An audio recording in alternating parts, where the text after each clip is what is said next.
السلام عليكم ورحمة الله وبركاته. الحمد لله الذي هدانا للإسلام، وأشهد أن لا إله إلا الله وحده لا شريك له، وأشهد أن سيدنا ونبينا ومولانا محمدا وعلى آله وأصحابه ومن تبعهم بإحسان. أما بعد. Ndugu Islam, darasa letu la leo tunachukua aya ndani ya suratu Al-Imran, aya namba 190. Allah jalla jalalu anatueleza, inna fi khalqi samawati wal ardi wa ikhtilafi al-layli wan nahar la ayatin li ulil albab. Katika hii aya Mwenyezi Mungu anatueleza hakika katika kuumbwa mbingu na ardhi na kukhitilafiana usiku na mchana ziko ishara kwa wenye akili.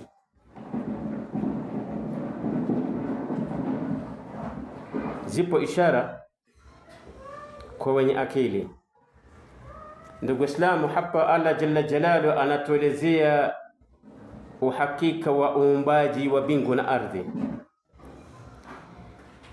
Katika nadhari za al-insania, katika kuona kwa mwanadamu, macho ya mwanadamu, hakuna kiumbe miongoni mwa viumbe vya Mwenyezi Mungu ambavyo kwamba mwanadamu anaviona kwa macho yake vikubwa kuliko mbingu na ardhi.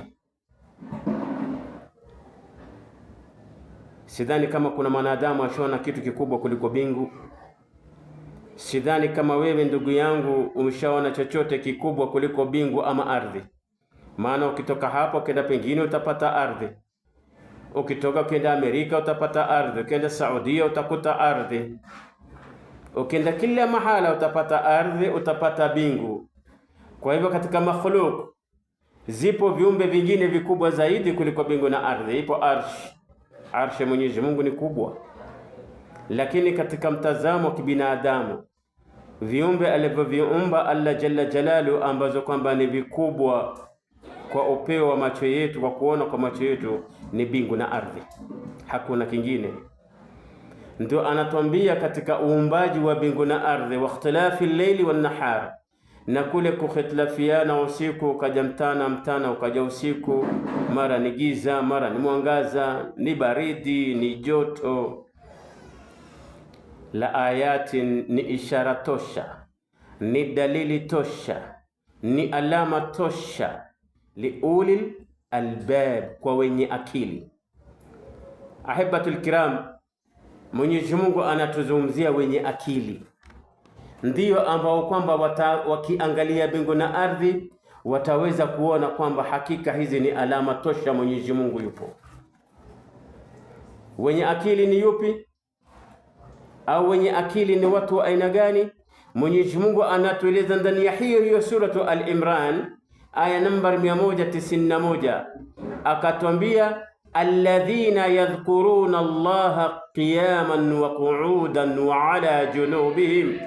Wenye akili ni wale wanaomkumbuka, ni wale wanaomtaja Mwenyezi Mungu subhanahu wa ta'ala qiyaman, hali ya kuwa wao wako wima, wa qu'uda, wakiwa wameketi, wa ala junubihim, na wakiwa wamelala kwa mbavu zao, wanamkumbuka Mwenyezi Mungu, wanakumbuka utukufu wa Mwenyezi Mungu, wanakumbuka amri zake Mwenyezi Mungu. Hao ndio watu tunaelezewa wenye akili, kwa sababu huwezi kuambia watu kwamba nyinyi hamna akili, watasema umetukanana. Ukiulizwa kama una akili wewe, utasema mbona ameniona hivi? Maana mtu akifanya jambo ambalo kwamba si la kawaida utasiangalia kalifanya, hana akili yule. Akili ni nini basi kama yeye ana akili? Je, wewe unazo akili? Maana sisi tupenda kurushiana maneno. Sisi mtu amefanya jambo kidogo, ule jamaa hana akili kabisa. Je, wewe mwenye akili kabisa, akili zako ziko wapi? Maana hapa Mwenyezi Mungu anasema wenye akili, al-albab alladhina yadhkuruna Allaha qiyaman wa qu'udan wa ala junubihim. Hajatajwa maprofesa hapa, hajatajwa madoktor, hajatajwa mashekhe wenye madigrii na madigrii ya kila aina haikutajwa hapa elimu ya mtu kwamba huyo ndo mwenye akili. Inaweza kuwa mtu amesoma sana, yeye ni profesa lakini hana akili. Inaweza kuwa mtu anakuambia mimi ninayo makaratasi yangu bwana, nina degree 6 lakini huna akili pamoja na degree zako. Akili si werevu, akili si kupita mtihani, kule ni uchambuzi, lakini si akili. Pale haifanyi kazi akili, inafanya kazi kuchambua mambo. Lakini al-aqlu kama tulivyoelezewa, al-aqlu junna, akili ni ngome. Ni ngome kwa sababu akili inamlinda mwenye kuwa nayo. Sumia al-aqlu aqlan, imeitwa akili kuwa ni akili liannahu yaaqilu sahibahu al-irtiqabi, kwa sababu ile akili inamfanya kuwa mtu mwenye hiyo akili, mwenye kuwa nayo. Irtiqabi inamfanya huyo mtu mwenye kuwa na hiyo akili, irtikabi ikawa ni yenye kumsahilishia mambo. Akili ndio inakufanya ukapambanua haramu na halali. Akili ndio inakufanya wewe ukakaa ukamkumbuka Mwenyezi Mungu, maana unaambiwa al-aqlu junna, akili ni ngome, kama alivyosema Mtume sallallahu alaihi wasallam. Alituambia Mtume sallallahu alaihi wasallam akisema kwamba asaumu junna, saumu ni ngome, saumu ni kinga. Namna unavyokuwa umefunga ile saumu, itakuwaje ngome kwako wewe? Itakuwaje saumu ni kinga? Ni kwa sababu ukiwa na saumu unajua hufai kutukanana, ukiwa na saumu haufai kupigana, ukiwa na saumu hufai kusema urongo, ukiwa na saumu hufai kusengenya. Inakuwa ni ngome, inakukinga. Sisemi kwamba kuna wakati kuna ruhusa ya kusengenya urongo, kusengenya haramu. Hakuna wakati kuna fursa wewe. Maana sasa malasafi shadid, kwenye masikitiko makubwa ni kikao cha Waislamu kumsengenya Muislamu. Yasikitisha sana katika dunia sasa, mumeketi Waislamu mla ndugu yenu nyama kwa kumsengenya, haramu. Hakuna mahala mmepewa nafasi nyie kwamba sisi ndio shekhe, mimi ndio shekhe, mimi ndio imamu, basi nina mamlaka ya kusengenyana, mimi ndio imamu, nina mamlaka ya kusema urongo, mimi ndio mwenyekiti wa chama cha Kiislamu nchini Kenya, basi mimi naweza kuwasengenya nyote Waislamu. Nani kakupatia hiyo nafasi? Hakuna.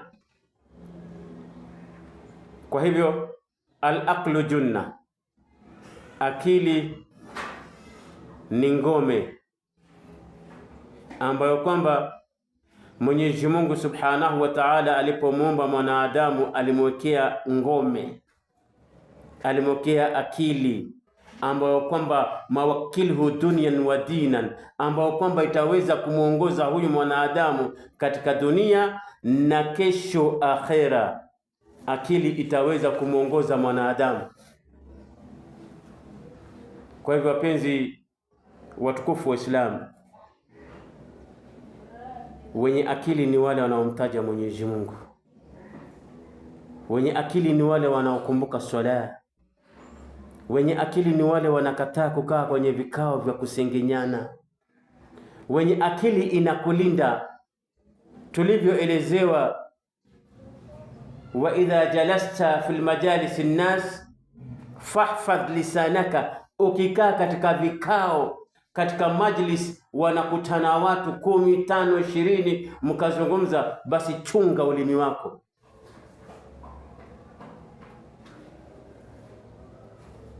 Tukaambiwa na unapotembea katika majumba za watu, fahfadh basaruka, chunga macho yako.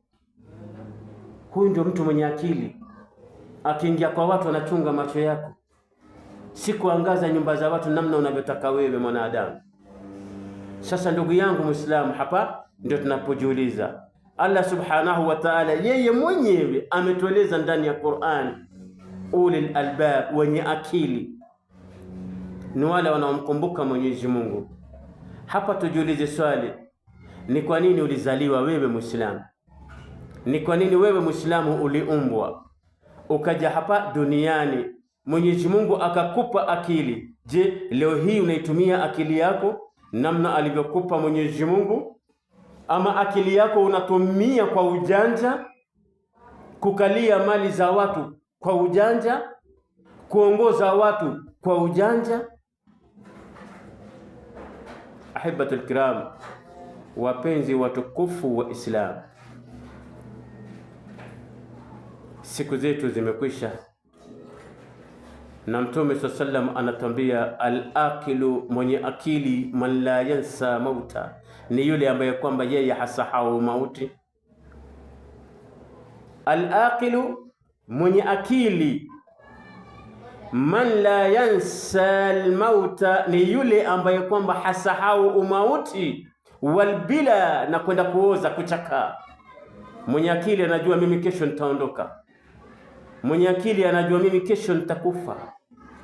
Anajua atakwenda kuulizwa mbele ya Mwenyezi Mungu Subhanahu wa Ta'ala, madhila, mambo, balaa, uzuri na ubaya wote aliotenda duniani atakwenda kuulizwa. Kwa hivyo al-aqilu, kama qala Rasul sallallahu alaihi wasallam, kama alivyotwambia Mtume sallallahu alaihi wasallam, al-aqilu, mwenye akili, man la yansa al-mauta, ni yule ambaye kwamba hasahau mauti, walbila, na hasahau atakwenda kuoza, atakwenda kuchakaa kule kaburini. Sasa ndugu yangu Muislamu, wewe umejipanga vipi?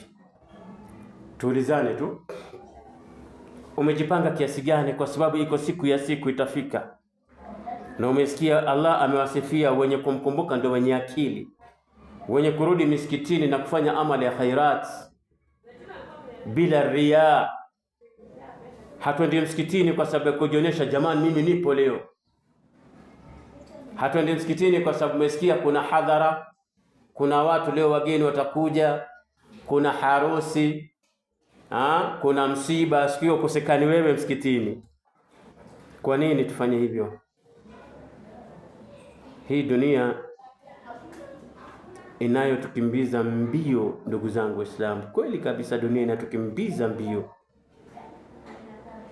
Lakini je, tunaulizwa, ni wenye kuuliza, ajama'at ad-dunya am dunya jama'atuka? Wewe ndio ulikusanya dunia ama ni dunia ndio ikakusanya wewe?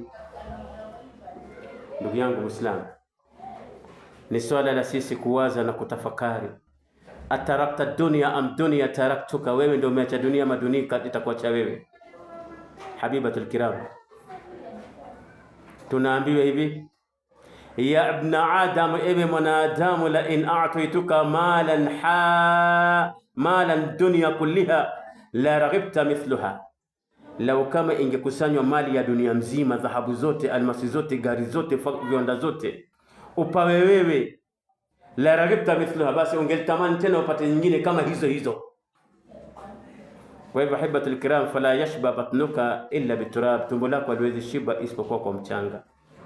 Hakuna siku utatosheka, kutafuta utatafuta mpaka ile siku utakapoingia mchangani, ndugu yangu Muislamu.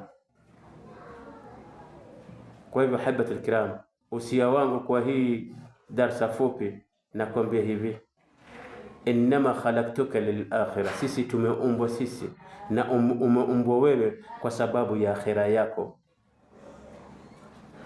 Wa uridu minka amal al akhirah, na tunahitaji toka kwako amali zako za akhira. Wadda dunya fa innaka lastu laha, bas achana na dunia. Dunia si kwa sababu yako. Tumeambiwa tangu tukiwa watoto wadogo, ad-dunya sijnul mu'min, dunia ni jela kwa mu'min. Wa jannata lilkafir, na ni pepo kwa mwenye kukengeuka. Ni pepo, sisemi kafiri ni asiyokuwa Muislamu, miongoni mwetu sisi Waislamu. itakuwa ni starehe kwako, utakula starehe sana duniani, utaona wewe ushafika, unapanga unachokipanga, unadanganya unavyodanganya, unalaghai unavyolaghai, lakini fi yawmin min al-ayami lazima utaondoka. Hiyo siku ya kuondoka, safari moja mwalimu wangu alikuambia itafika siku tarkab farasan ma rakibta wala tarkab mithla abada, itafika siku utapanda farasi hukuwahi kuipanda wala hukuwazia kuipanda hiyo farasi, lakini siku moja ndugu yangu Muislamu utapanda farasi. Wa farasan fahiya janaz,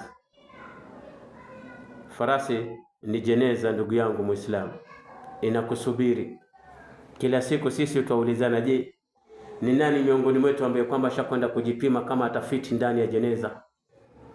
Ni nani miongoni mwetu ambaye kwamba ashakwenda kujiona kama urefu wake ama ufupi wake atatoshia ndani ya jeneza? Hakuna. Lakini ukifa hakuna cha kuuliza saizi yako, kaleta ile jeneza. Ndugu yangu Muislamu, turudi kwa Allah subhanahu wa ta'ala.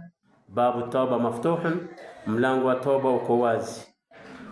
Na sisi sote Waislamu, kama alivyosema Mtume sallallahu alaihi wasallam, kullu bun adam khata'u, kila mwanadamu ni mwenye madhambi. Hakuna ambaye kwamba ni msafi. Hakuna kusema kwamba wewe ni imamu wewe ndio msafi. Hakuna kusema wewe ni shekhe wewe ndio msafi. Hakuna kusema wewe ni ustadhi wewe ni msafi. Hakuna kusema wewe ni manager wewe ni msafi. Hakuna kusema tajiri ni msafi. Urongo. Kullu bun adam khata'u, kila mwanadamu ni mwenye madhambi, kila mtu ni mchafu. Na mbora katika wenye kufanya madhambi ni wenye kwenda kufanya tauba kwa Mwenyezi Mungu, taubatan nasuha. Ahibatul kiram, turudini kwa Allah subhanahu wa ta'ala, tuwe sisi ni wenye kufanya taubatun nasuha. Angalau hata sisi msemo wa Qur'ani uliosema kwamba ulil albab alladhina yadhkuruna Allaha qiyaman wa qu'udan wa ala junubihim, bas na sisi tupatikane ndani ya wenye akili inshallah. Allahumma arina haqqan haqqan warzuqna ittiba'a wa arina batilan batilan warzuqna ijtinaba. Subhanaka Allahumma bihamdik ashhadu an la ilaha illa anta nastaghfiruka wa natubu ilayk. Assalamu alaykum wa rahmatullahi wa barakatuh.